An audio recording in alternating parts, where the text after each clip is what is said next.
हमारा रिश्तेदार हो, हमारे भी रिश्तेदार मास्टर हैं, लेकिन ऐसी शिकायत और ऐसे सिफारिश हम लोग नहीं करते कि मीडिया भाई मत छापना।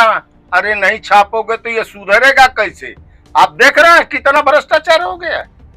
लक्ष्मण पांडे जी, एक तरफ जो प्रदेश की योगी सरकार है वो बच्चों को मुफ्त शिक्षा देने के लिए एक विद्यालय में अच्छे अच्छे अनुभवी टीचर रखी हुई है, और जब हम घर बनाते हैं तो घर का नींव मजबूत करते हैं ताकि घर हमारा सही से बने। तो जिस तरीके से लोग शिक्षा दे रहे हैं बच्चों को, सरकारी विद्यालय के बच्चों को जो प्राथमिक शिक्षा है उनकी, ये उसी को ही चौपट कर रहे हैं क्या? देखिए, कहने को सरकार की जो योजनाएं हैं प्राइमरी विद्यालयों, लक्ष्मण पांडे जी, एक सप्ताह के अंदर सोशल मीडिया पर शिक्षा क्षेत्र रेवती के कई ऐसे वीडियो वायरल हुए विद्यालय के, जिसको संज्ञान लेते हुए खंड शिक्षा अधिकारी ने 3 तारीख को एक आदेश जारी किया, जिसमें उन्होंने कहा है कि विद्यालय समय से जो निर्धारित समय है 8 बजे से 2 बजे तक, 8 बजे के बाद यदि 1 मिनट लेट भी या 2 बजे से पहले 1 मिनट पहले भी यदि विद्यालय बंद हुआ तो उन अध्यापकों के खिलाफ, उन प्रधानाध्यापकों के खिलाफ कार्रवाई की जाएगी। और न तो समय जो निर्धारित समय है उसके बीच में न तो एक भी अध्यापक बाहर निकलेंगे और न ही बच्चे बाहर निकलेंगे। तो क्या आपको लगता है कि जो उन्होंने आदेश जारी किया कि ऐसे अध्यापकों पे कार्रवाई की जाएगी, वो कार्रवाई करेंगे? आप एक चीज बताइए, आदेश हो गया, शासन आदेश हो गया कि देखना है, ये करना है, ये बताइए कि किस प्राइमरी स्कूल के अध्यापक के ऊपर कार्रवाई हुई? क्या खंड शिक्षा अधिकारी बताएगा? क्या जिला का बेसिक शिक्षा अधिकारी बताएगा कि आपके आदेश के बावजूद कितने शिक्षकों के ऊपर कार्रवाई हुई, कितने लोगों का वेतन आपने काटा? कोई कार्रवाई नहीं, ना कोई कार्रवाई होना है। कार्रवाई एकदम बिल्कुल नहीं होना है। इस राजपाट में लूटपाट के हिस्सा बांट के अपना काम करते रहिए, नौकरी चलाते रहिए और बच्चे चूल्हे भाड़ में चले जाएं।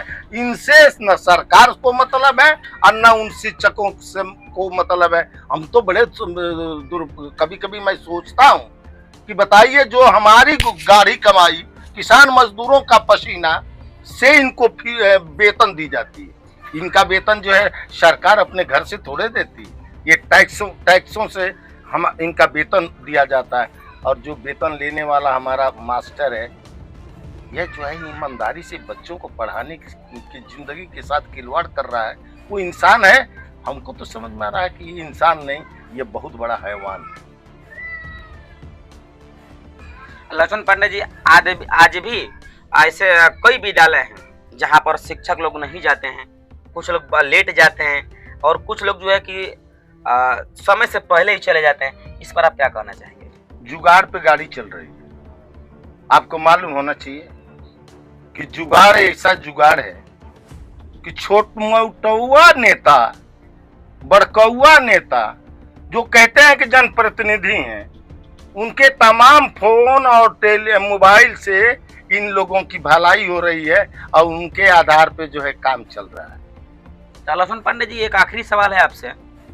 किसी विद्यालय में अगर कोई अध्यापक नहीं जा रहा है समय से, यदि उसका कोई पत्रकार वीडियो बना ले रहा है या फोटो जो है कि न्यूज़ छाप दे रहा है, तो ये जो जितने वो जो अध्यापक हैं वो कहीं ना कहीं पत्रकार के पास रिलेशन से फ़ोन करवाते हैं, किसी साथी संबंधी से फ़ोन करवाते हैं या किसी जो लोकल जनप्रतिनिधि हैं उनसे फ़ोन करवाते हैं। वो सिर्फ फ़ोन इसलिए करवाते हैं कि वहाँ पर उसका न्यूज़ मत बनाइए। क्या यह उचित है? देखिए, ये लोकतंत्र है। लोकतंत्र में आपका सबका अधिकार है, छपना चाहिए, गलत को गलत कहना चाहिए, सही सही होता है। और जहां तक ये जो बीमारी आप बता रहे हैं, जो ये बहुत बड़ी बीमारी, ये जो सिफारिश करते फोन करके आप वहां पर जाकर न्यूज मत बनाइएगा, वहां जाकर उस विद्यालय का वीडियो मत बनाइएगा, वही जो जनप्रतिनिधि हैं या जो इस टाइप के सिफारिश करने वाले लोग हैं, यही चीज वो उन अध्यापकों को क्यों नहीं सिखाते हैं कि आप जो समय से जाइएगा, आप समय से लेट मत जाइएगा?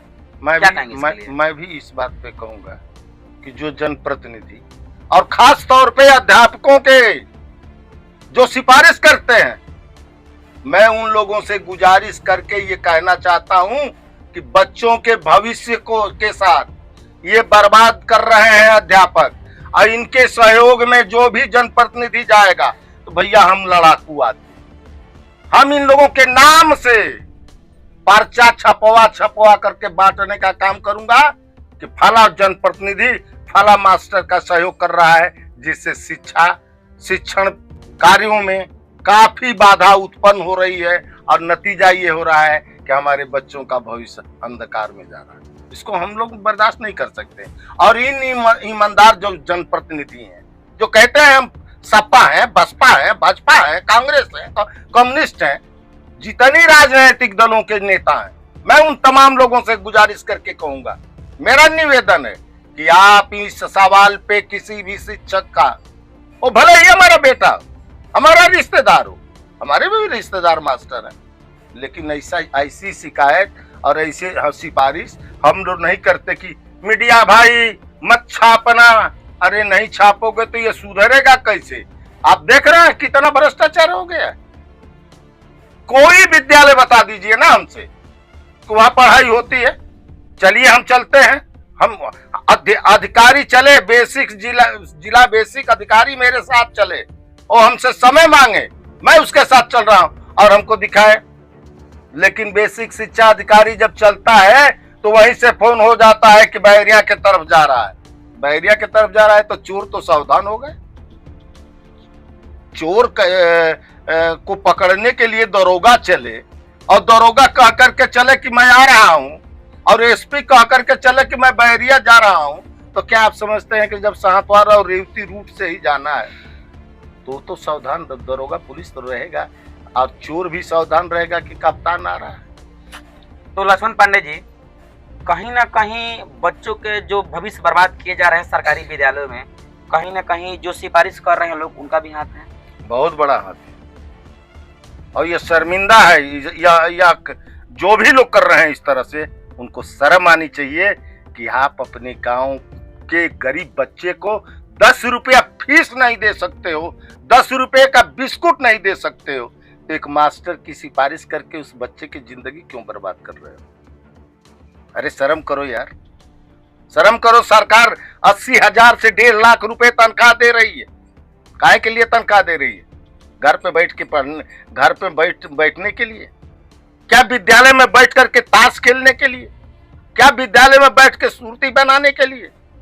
हमने तो यहाँ तक सुना है कि कुछ विद्यालयों में जो है, विद्यालय बंद होने के बाद लोग दारू का और नाश्ता का सेवन करते हैं। अध्यापक लोग ऐसा करते हैं। अध्यापक करते हैं, कुछ परसेंट कुछ ऐसे अध्यापक हैं कि विद्यालय, अब गर्मी का सीजन आ गया, आप कहीं ना कहीं हमारी वाणी को आप सत्य में साबित कर लेंगे। मेरा दावा है कि विद्यालय बंद होने के बाद वो 2 घंटा धूप में देखते हैं, तो 2 घंटा धूप देखते हैं तो बढ़िया दारू मंगाओ, बढ़िया चिकना बनाओ और खाओ पियो, आराम से 2 घंटा समय काट लो गर्मी का, और फिर गर्मी का समय काट करके जाएंगे विद्यालय। पढ़ाई तो हो गई है, कारण कि 2 बजे छुट्टी करना था, 1 बजे ही उन्होंने छुट्टी कर दिया है।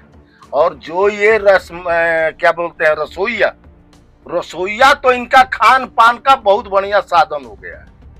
बच्चों को मिले या न मिले, इनको जरूर मिल जाना चाहिए, कारण कि रसोईया जो है इनके डर से पहला नाश्ता भोजन इनको बना करके दे देती है। ये खा पी के आराम से मौज मस्ती करते हैं। अर्थशास्त्र में कहा है, जब अर्थ बढ़ेगा तो गलत काम भी बढ़ेगा। ये पैसे जो इनको मिल रहे हैं, कहीं कहीं प्राइवेट की बात आती है, प्राइवेट संस्था में आपको मालूम, कहीं कहीं 150-200 रुपए प्राइवेट विद्यालयों में फीस लगता है, और वहां का मास्टर 5,000 से 7,000 8,000 रुपए पर रखे गए हैं। लेकिन जो जैसा कि आपने प्राइवेट विद्यालय के बात बताया, बहुत से ऐसे प्राइवेट विद्यालय जहाँ पर मात्र 300 से लेकर 400 तक फीस रखे गए हैं, और अध्यापकों की जो सैलरी है वो मैक्सिमम 5,000 से 10,000 के बीच में है। लेकिन उसके बाद भी इतनी बेहतर शिक्षा देते हैं कि आज वही अध्यापक जो सरकारी विद्यालय में टीचर हैं, वो किसी न किसी प्राइवेट विद्यालय के छात्र रहे होंगे।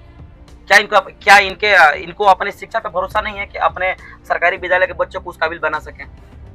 जो प्राइवेट विद्यालयों में अध्यापक हैं उनके अंदर लगन है, वो लगन से अपने बच्चों को पढ़ा रहे हैं। उनका मुकाबला है कि हम ऐसा व्यवस्था, ऐसी शिक्षा की पढ़ाई लिखाई की व्यवस्था बनाऊं कि प्राइमरी स्कूल जल्दी से जल्दी टूट जाए और हमारे प्राइवेट विद्यालयों में बच्चे आ जाए। लेकिन वो बच्चों के नसीब में कहाँ है वो विद्यालय? उनके माँ बाप के पास 250 और 300 रुपए कहाँ महीने का फीस है कि अपने बच्चों को पढ़ा पाए। लक्ष्मण पांडे जी, चूंकि आप एक आंदोलनकारी नेता भी हैं और पिछले दिनों आप रेलवे स्टेशन को लेकर के उस अपनी मांगों को लेकर के आप धरना प्रदर्शन कर चुके हैं। कई ऐसे चीजों में आप धरना प्रदर्शन कर चुके हैं जिसमें जनहित का मुद्दा होता है, गरीब मजलू का मुद्दा होता है। तो इस विद्यालय में जो शिक्षा क्षेत्र रेवती के अंतर्गत चलने वाले जितने भी विद्यालय हैं, यदि वो समय से नहीं खुलते हैं, समय से बंद नहीं होते हैं और विद्यालयों में जितने विद्यालयों में अध्यापक नियुक्त किए गए हैं अगर वो नहीं जाते हैं तो आप क्या करेंगे? इन लोगों के खिलाफ हमारा आंदोलन चले। हम जन आंदोलन के माध्यम से जनता के बीच जाएंगे, उन बच्चों के अभिभावकों के बीच जाएंगे, एक हमारा जागरण यात्रा हम निकालेंगे और उन बच्चों के माँ बाप से मिलकर के इन लोगों के खिलाफ एक आंदोलन हम चलाने का अथक प्रयास करेंगे। और मैं एक चीज आपने पहले ही कह चुका है, मैं उधर नहीं कहना चाहता, हम जन आंदोलन पे विश्वास करते हैं। लोकतंत्र में जो हमारा अधिकार है वह अधिकार है जन आंदोलन, और जनता के सवालों को लेके जो संघर्ष करता है, लड़ता है, मरता है, मिटता है, वही एक अच्छा इंसान है जो गरीबों दलितों के हित के लिए, लड़ाई के लिए, लड़ने के लिए 5 कदम चलने का काम करता है। तो क्या आपको लगता है कि आपके आंदोलन करने से या धरना प्रदर्शन करने से शिक्षा क्षेत्र रेवती के जो विद्यालयों की स्थिति है सुधर जाएगी? अगर नहीं सुधरी तो उत्तर प्रदेश सरकार की सत्ता तो सुधर जाएगी।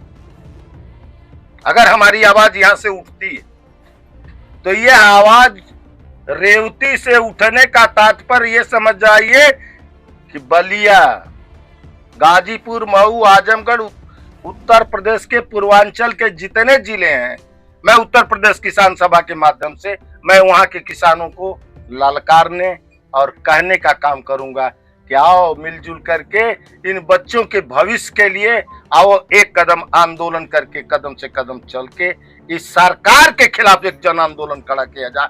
ये सारा दोष सरकार का है। अगर सरकार के अंदर बुद्धा है, ताकत है, जोगी जी कहते हैं कि हम सबको एक नजर से देख रहे हैं, सारी व्यवस्थाएं हम ठीक कर देंगे। अगर आपके पास यह ताकत और कुव्वत है तो जिला बेसिक अधिकारी के ऊपर क्यों नहीं कार्रवाई करते? जिला बेसिक अधिकारी, शिक्षा विभाग के अधिकारी रेवती पर क्यों नहीं कार्रवाई करता है? अगर नहीं करता है तो ये ज्यादा दिन चांदी नहीं कटेगी। कितने दिन चांदी काटोगे? जनमानस जागेगी, और जब जनमानस जागेगी तो नतीजा एक दिन ये होगा कि अगर आप टाइम टेबल से विद्यालय नहीं आते हैं तो अभिभावक आगे बढ़ करके विद्यालय पे ताला लगाने का काम करेंगे। तब आप किसको बुलाओगे? पुलिस को बुलाओगे? पुलिस के सिवाय दूसरा कोई बुलाओगे नहीं। तो बुलाओगे तो वहां लक्ष्मण पांडे खड़ा है। लक्ष्मण पांडे जी, ऐसे कई गांव के लोग चुप सिर्फ इस वजह से हो जाते हैं कि जो अध्यापक लोग हैं वो यह धमकाते हैं कि विद्यालय के अंदर घुसोगे या विद्यालय का अध्यापकों का वीडियो बनाओगे तो तुम्हारे ऊपर मुकदमा दर्ज करवा देंगे। तो क्या ऐसा हो सकता है क्या? ये विद्यालय सार्वजनिक संपत्ति है। सार्वजनिक संपत्ति राष्ट्र का है, नहीं किसी के बाप का है। वह विद्यालय आम जनता का विद्यालय है। उन मास्टर और उन हेडमास्टरों का विद्यालय उनके बाप का विद्यालय नहीं है।